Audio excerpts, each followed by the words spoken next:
What's up, peeps? Kwanza here. So I wanted to come on really quickly to tell you guys a couple of really interesting things.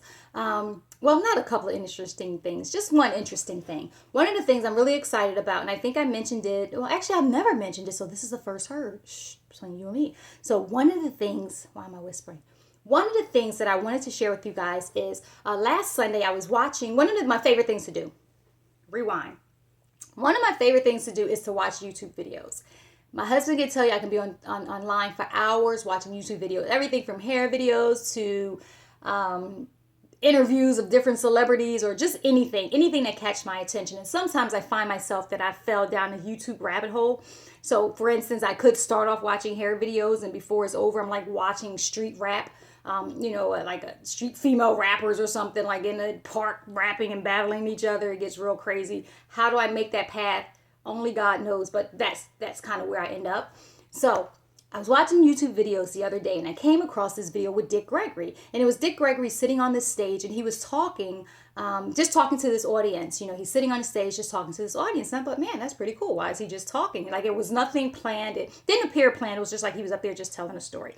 And so I thought that was really cool. And I realized it was a two-part thing. So I realized that it was this amazing platform that is set in Detroit, Michigan at the Walter Mosley Museum, and it is called the Secret Society of Twisted Storytellers. And I thought that was such a cool concept and idea. And I was so excited about it that I emailed the young lady, Satori Sakor is the young lady. She's the person that does it, that hosts the storytelling series. And so I emailed her and was like, this is an amazing idea. It's so awesome. I would love to grace the stage to tell a story. Like, this is a very, very cool idea. And so along with that, I also just got this bright idea that I would love to do something like that here in Maryland. Like I would love to incorporate like a club of storytellers. And so I have developed my very own Master Storytellers Club. And Master Storytellers Club. That it's not really all that cool or creative, and maybe you'll become more creative. I don't know, but the idea is really to create a platform for storytellers to come and just tell their story, just share any story that you want to share. And it's kind of an impromptu, improv, however you want to call it. Like I realize that they have for like speakers, you have like your Toastmasters who meet like once a week or once a month or something like that. For comics, you have like your open mic nights and your improv. For actors, you have like your improv. For poets, you have like your open mic nights, stuff like that. So there are other things for like creative storytelling or storytelling in general. But there's nothing for just the art of storytelling. Like people like myself who's not a poet. I love to speak, but that's like a different thing. But to get on stage and just get before audience and tell a story is just phenomenal to me. And so I thought that I would create a similar platform here in Maryland, and I'm going to start it in a few weeks. But I just wanted to kind of talk about it as I was sharing it with people like in my circle. People that I come in contact with, and I'm super excited about the idea. They're just kind of like, oh, okay, yeah. Everybody's not as excited about it as I am. And it's because everybody's not storytellers. So for me, I can literally, which is why I can do this, I can literally sit in my car, I can sit anywhere and just like recount an event or activity or something that happened and really find the humor in it, really find like the message in it, and always want to share it. So I often, with my family, they get to hear me tell stories and stuff, and they're always laughing. But I'm really not funny in real life, but I am a funny storyteller, and I'm not really that. Compelling in real life, but I'm a very compelling storyteller. So I love the art of storytelling, and I believe that it's kind of like a lost art. Like you don't see platforms for storytellers anymore. I've written books. I continue to write. I love to write. So that's one form of storytelling, but actually getting on stage in front of people and telling a story, for 10, 15, 20 minutes or whatever, it's just amazing to me. And so I am setting up a platform.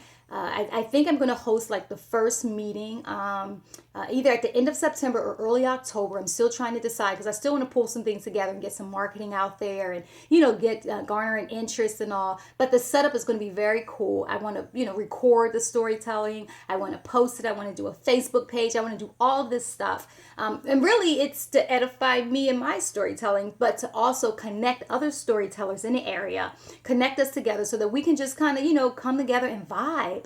On this whole thing, but it's also open to people who may not necessarily, take on storytelling as an art form, but who may just like to tell stories. Or totally, someone could be get off of work one day, have to go drop some books off at the library, and realize that, oh, they're having this storytelling club tonight. My boss got on my nerves. Let me tell the people about that, and literally get on the story, get on the stage and just straight like, so I was at work today. My boss said, like just straight storytelling. So I'm excited, and there could be things as like I said, as compelling as someone who may have dealt with a life-changing illness and they want to share the story of that, or someone who's simply my boss got on my nerves today and I want to tell somebody. So just this huge spectrum of storytellers, and the goal is to have people come and support it, and people get on a stage and people sign their name on a list because they want to tell a story, maybe run a couple of hours and just have a great time in the creative world of storytelling. But I keep saying creative,